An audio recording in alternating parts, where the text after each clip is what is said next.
Alors on va commencer avec un premier exemple très simple, celui où on a une vidéo sur laquelle on voudrait pouvoir apposer un titrage et on va voir que grâce à ce kit, on va pouvoir utiliser ce premier levier de simplification qui est la possibilité de venir euh, faire entrer et sortir des éléments de manière animée très simplement. Donc j'ai ici un texte que j'ai déjà préparé pour pas trop vous embêter. Donc actuellement, on a un texte par-dessus la vidéo et ce qu'on voudrait, c'est pouvoir l'animer. Eh bien, on aura accès dans ce kit à des listes déroulantes comme celle-là qui vous permettront de choisir le sens d'entrée et de sortie de vos éléments. En l'occurrence, ici, un élément texte. Donc, c'est pour ça qu'il s'appelle text in-out. J'ai utilisé cette dénomination pour indiquer l'entrée et la sortie. C'est plus court que entrée, sortie. Ça permet d'avoir des ergonomies de texte plus légères. Donc on peut voir actuellement que le choix est sur fixe, donc il n'y a pas d'animation. Hein, je vais venir au début, là, ici à 0 secondes, on voit qu'il n'y a pas d'animation. Et bien si je mets GD, ce qui veut dire gauche-droite, on va avoir un élément de texte qui va venir de la gauche, voilà, et qui à la fin ira se placer tout à droite pour sortir de la zone. Donc cette liste déroulante vous permettra de faire tout un tas de choses, puisque là vous voyez qu'il sort à droite, on le voit ici. Je pourrais demander à ce qu'il sort à gauche. Voilà, on voit qu'automatiquement en sortie il est à gauche. Il pourrait aller en haut, en bas, voilà, en haut, en bas, automatiquement. Donc B égale bas, etc. Donc là j'ai mis BB, donc ça veut dire que mon élément va rentrer de par le bas et va ressortir par le bas. On vérifie, donc voilà. On a un élément qui vient du bas et qui vient se placer là où je lui ai demandé de se placer et qui va ressortir en bas.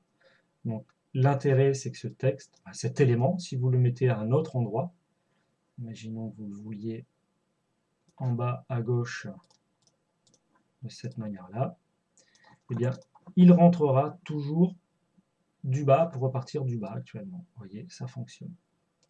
Si je le mets ici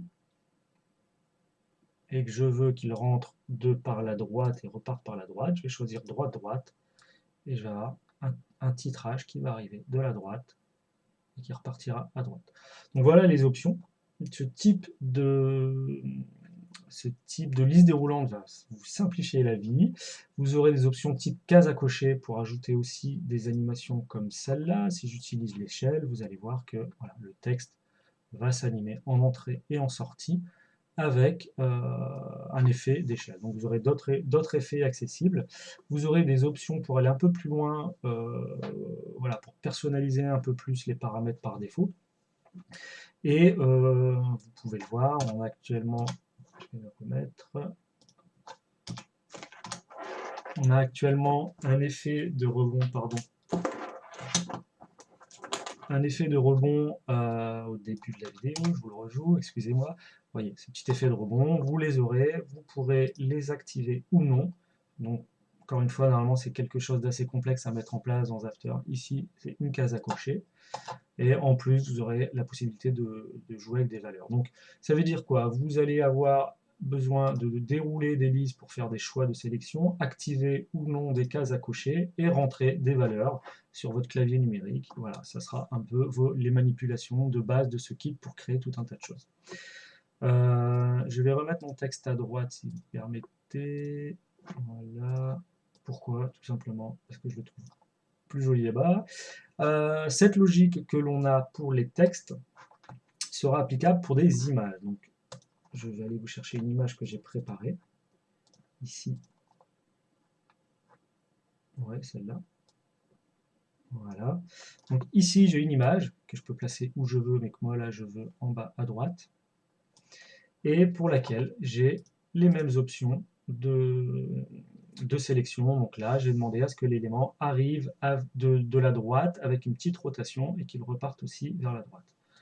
Donc il arrive à la droite, par la droite, et il repart par la droite avec une rotation. Alors vous pouvez voir qu'actuellement il n'y a pas de rotation en entrée, tout simplement parce que quand je vais dans rotation, j'ai demandé à avoir une valeur de 0. Donc ça on le verra plus en détail dans les tutos. Donc vous pourrez animer des textes et des images dans tous les sens finalement, même en diagonale si vous avez envie, c'est possible, simplement en changeant la valeur ici. Donc pas besoin de connaissance de points clés et de propriétés d'After Effects, tout est là. Première chose. La deuxième chose que je vous disais en termes de levier de simplification, c'est que les animations vont se jouer automatiquement en fonction de l'entrée-sortie de votre calque. Qu'est-ce que ça veut dire tout ça? Ça veut juste dire que, regardez, ici, on a une timeline qui va dans le temps, qui part de 0. Eh bien, on peut voir qu'on a cette ligne jaune, donc ce petit PNG ici, qui, dès la seconde 0, est présent, on le voit là, et donc l'animation démarre à 0 secondes. Ce qui veut dire que si je voulais que cet élément n'apparaisse qu'à la deuxième seconde, j'aurais simplement à prendre son calque, à le déplacer sur une ligne horizontale, et on peut voir que tant qu'on n'arrive pas à 2 secondes, l'élément jaune ici n'est pas coupé par ce trait bleu, donc on ne le voit pas, et à partir de ce moment-là, hop, l'animation viendra se jouer, exactement de la même manière qu'elle l'était auparavant à 0 secondes, mais ici décalée dans le temps. Donc ça va être un gros confort pour vous afin de pouvoir décaler et de retimer très facilement vos animations. On peut voir qu'ici, elle part quasiment à 4 secondes. Si je veux qu'elle parte plus longtemps, j'aurai juste à prendre son point de sortie et le décaler un peu plus loin. On verra qu'elle mettra plus de temps à partir. Donc ça sera applicable sur tous vos éléments. Donc deuxième levier de simplification qui est cette gestion visuelle des timings tout simplement. Et en plus, c'est que tous les effets sont appliqués en entrée et en sortie. Donc dès que vous déplacez le point d'entrée, tout se recale ensemble, il n'y a pas besoin de les prendre un par un. Sur les textes, vous allez avoir une possibilité d'option supplémentaire qui est de ne pas juste animer tout le bloc de texte comme actuellement. Je vais vous le remettre. Voilà, tout le bloc de texte est animé. Vous aurez peut-être par moment envie de faire des choses un peu plus funky, on va dire, je ne sais pas si c'est le terme, et juste d'animer non pas tout le bloc, mais soit les lettres, soit les lignes, soit les mots. Donc je vais prendre ici l'exemple avec le preset qui permet d'animer les mots. Donc on se retrouve dans l'interface avec une option supplémentaire qui est TXT mots. On voit qu'ici rien n'est activé, donc je n'ai pas d'animation sur mon texte. Il me suffira d'aller activer quelque chose, une des options d'animation pour qu'elle s'active. Vous voyez qu'ici en entrée, j'ai mon texte qui vient animer chaque mot les uns à la suite des autres, en entrée et en sortie. Alors on voit que mon texte ne sort pas à 6 secondes puisque cette ligne rouge n'est pas terminée. Il me suffira de couper. Voilà, donc j'ai mon trait rouge ici qui s'arrête là. Et donc ça va signifier la sortie de mon animation, mon out. Donc on aura le out qui viendra se faire automatiquement. Vous aurez la possibilité d'avoir un preset pour les lettres. Là actuellement ce sont les mots. Vous aurez la possibilité de le faire pour les lettres et pour les lignes. Et vous verrez que le panel sera très très large. On peut voir un peu ici qu'on va pouvoir cumuler des effets entre eux. Là on a la rotation plus l'échelle. On aura de l'opacité, on aura du blur. Voilà, tout un tas de choses possibles par case à cocher. Aussi, ces presets-là de in-out, vous aurez toujours la possibilité de choisir soit in plus out, soit entrée ou sortie seulement. Qu'est-ce que ça veut dire? Ça veut dire que là, actuellement, je vais le remettre, j'ai un effet en entrée. Peut-être que j'aurais voulu l'effet que en sortie. Donc, mon texte ne sera pas animé au départ, mais il sera animé à la fin. Voilà. Je rentrerai en détail plus tard dans une vidéo dédiée à cet outil de texte qui permet vraiment de faire beaucoup de choses. Avec juste des cases à cocher, vous aurez un rendu type motion designer sur les calques de texte. Ensuite, je reprends un peu mes notes. Voilà, vous aurez des options de design avancé. Qu'est-ce que ça veut dire? Ça veut dire qu'en plus de pouvoir déjà faire tout ce qu'on vient de dire là, et donc aussi, je le précise, de pouvoir dupliquer, c'est-à-dire que vous avez une image ici, on pourra très facilement la remplacer par une autre image. Vous voyez, ça marche, donc ça permet de décliner très rapidement tout un tas de choses. Mais là où je voulais en venir, ce sont les options supplémentaires. Alors la première option que je vous donnerai, c'est la possibilité d'avoir un texte qui soit encadré automatiquement en fonction de sa taille, donc on va l'activer ici.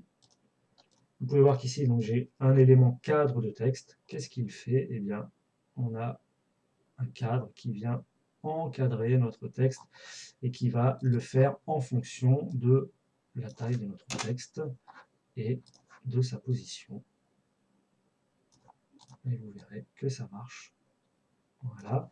Si j'ai une animation sur mon texte, eh bien l'encadré viendra bien faire la même chose. On pourra aussi choisir d'avoir une animation ou non sur notre cadre, avec une simple case à cocher. Voilà, j'ai supprimé l'animation. Donc elle suit l'animation du texte. Et des options de design, comme je vous le disais, très simples. Donc là, des effets de pipette pour gérer les couleurs, la possibilité d'activer ou non des transparences. Vous allez voir ici qu'on peut créer des éléments en transparence très simplement, inverser cette transparence. On va remettre un dégradé pour que vous voyez un peu plus clair. Voilà, on va pouvoir modifier un peu la forme. On va pouvoir ajouter aussi soit des types de flèches comme ça, soit des arrondis, que ce soit à gauche, à droite ou les deux. Vous voyez, je ne manipule que des listes déroulantes. Et comme je vous le disais, si je viens modifier le texte, tout se fait automatiquement. Une équipe budget 24h/24, pardon. Voilà. C'est du bold. Avec un E, s'il vous plaît. Quand ça veut pas, ça veut pas. Hein. D, G, E. Voilà. 24/24. On va mettre le 24/24 ici. Et donc mon texte, moi, je ne veux pas l'arrondi. Ça me va très bien comme ça. Je veux qu'il s'anime en plus là dans l'autre sens. Donc j'active une autre case à cocher. Voilà. Et je crée des animations comme celle-là, très simplement.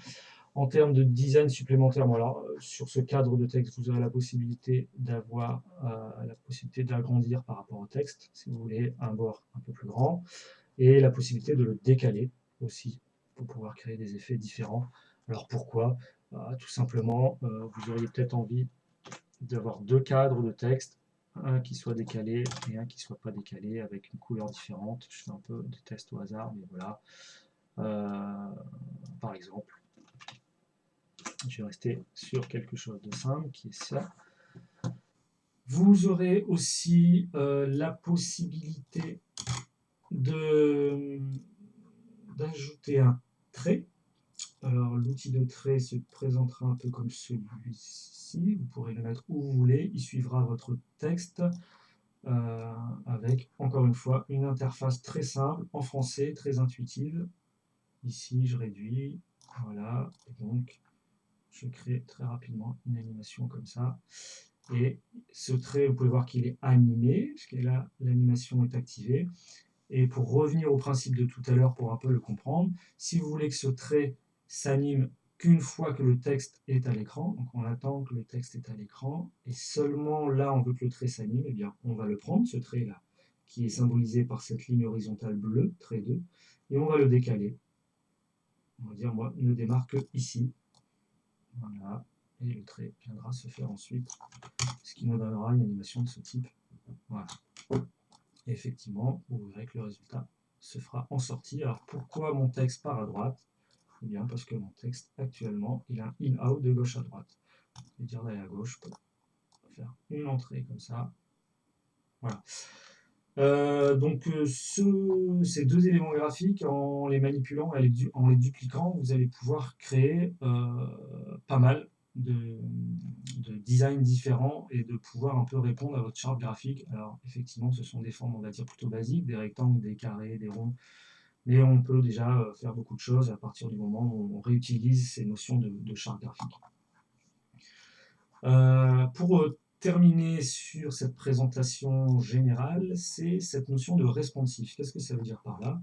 Eh bien, imaginons qu'on est satisfait actuellement de ce type de design où on a notre texte en haut à gauche et notre petite image en bas à droite. Mais imaginons que désormais, on a envie de décliner ceci, par exemple, pour une bannière web. Donc il y aurait un format différent, puisque là on est sur un format vidéo en 16/9, donc qui fait 1920 par 1080. Sur une bannière web, on pourrait avoir peut-être besoin d'avoir un format, je vais vous montrer, on pourrait peut-être avoir envie d'un format plus comme ça. Pardon. peut-être un format comme celui-là. Et là, on se rend compte que le texte n'est plus en haut à gauche de notre format et notre petite image non plus. Donc, c'est pour ça que moi j'ai tout automatisé. Et bien, regardez, grâce à ce kit, si on change les valeurs, donc si on a par exemple une bannière donc beaucoup moins haute, qui va faire 500 pixels, vous voyez que 2500 par exemple, voilà, on va bien avoir mon texte qui reste en haut à gauche comme je l'ai demandé et mon image en bas à droite. Alors, comme la bannière n'est pas très haute, on ne voit pas forcément que c'est en haut à gauche, mais vous allez voir que si je réduis la taille du texte, voilà, il reste bien en haut à gauche. Je peux le recaler un peu si j'ai envie. Mon image aussi, imaginons je l'avais plus petite. Voilà, et bien, hop, on duplique.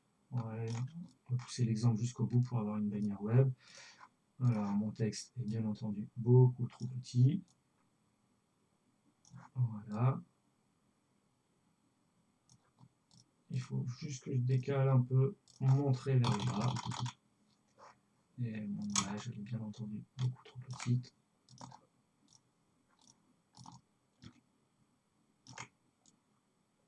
Voilà.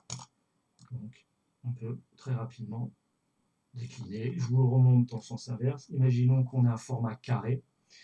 Eh bien, mon élément va rester en haut à gauche. Je vais vous le démontrer. On va faire du 1920 par 1920.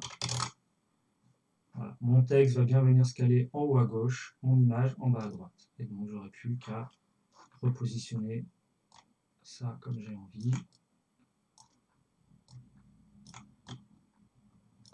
Voilà, pour faire peut-être une publication pour LinkedIn.